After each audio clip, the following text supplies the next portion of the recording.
Hello, and welcome to my YouTube series in which I go through all the League of Legends lore. Today we'll be doing Rengar, the Pride Stalker. If you have any questions or requests for future champions to do, please comment below or send me a message. I'm going to be trying to do all the League of Legends champions on a weekly basis. Thank you for watching. Enjoy the video. Rengar, the Pride Stalker. Rengar hails from the lands of Ixtal, renowned for its mastery of elemental magic. Ixtal was one of the first independent nations to join the Shuriman Empire. Now secluded in the deep jungle for thousands of years, the sophisticated archaeology of cities, Ixocan remains as one of the most free and simple lands in all of Runeterra, free from outside influence.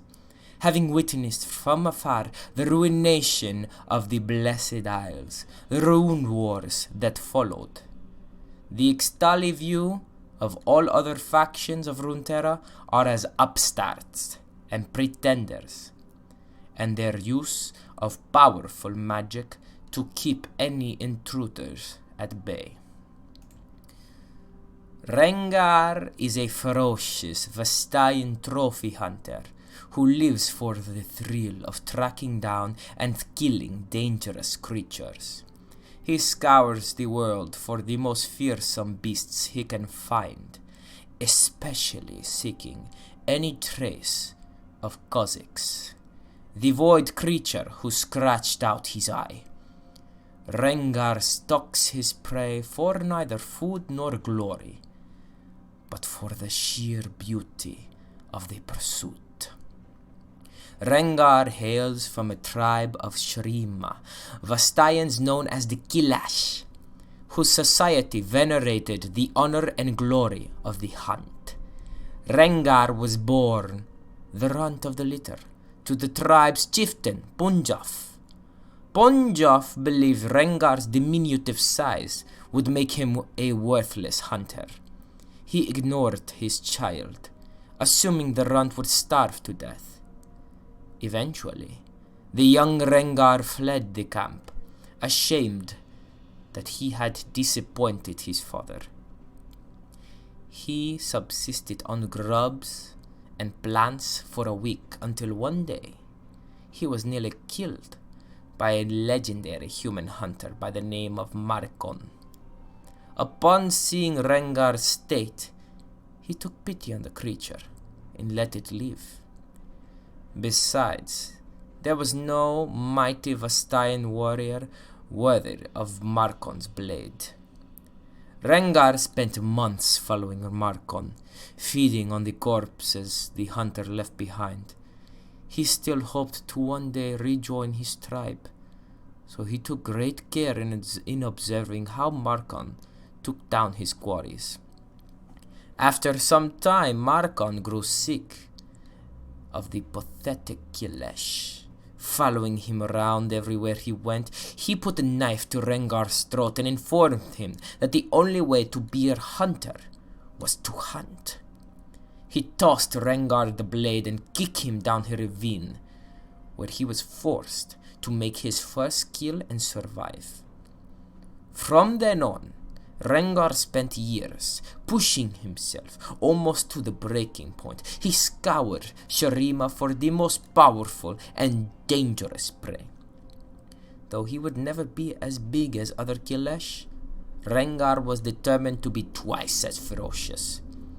Over time, instead of coming back to his camp each time with fresh scars, he became infatuated with trophies, and he would bring those back, adorned on his powerful chest. He polished a sandhawk's skull to a sheen. He braided the teeth of a shrieker into his hair.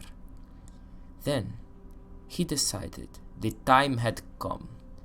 Rengar returned to his tribe, ready to be accepted as a true hunter.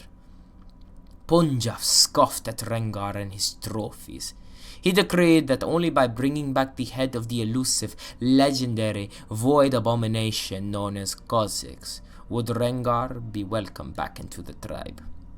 Blinded by his eagerness, Rengar allowed this cunning beast to get the drop on him. The void creature ripped out one of Rengar's eyes and escaped. Furious, undefeated, Rengar admitted his failure to Punjab, and as expected, his father chastised him. But as Punjab spoke, Rengar noticed all the trophies adorning his father's hut were dusty and old. The chieftain had not hunted anything in a long time. He had likely sent Rengar after Kha'Zix because he was too afraid to do it himself. Rengar interrupted his father and called him a coward. Many Kilesh were blessed with strong bodies and comfortable homes. Rengar, conversely, was born facing death. He had taught himself how to hunt and had the trophies and scars to prove it. Even his own bloody eye socket was a trophy, proof that Rengar was born with disadvantages and never gave up. Rengar leapt onto his father and gutted him from neck to belly. The fiercest hunters of the tribe crowned him with flame roses, marking him as the new chieftain. But Rengar did not need his village's acceptance. All he needed was the adrenaline pumping through his veins as he chased down his prey. He left the village without even pausing to take a trophy from what was left of Punjab. His father was not a kill worthy of remembering. Instead, he set off, determined to find and slay the creature that had tried to blind him. Not to satisfy the Kilesh, but to satisfy himself.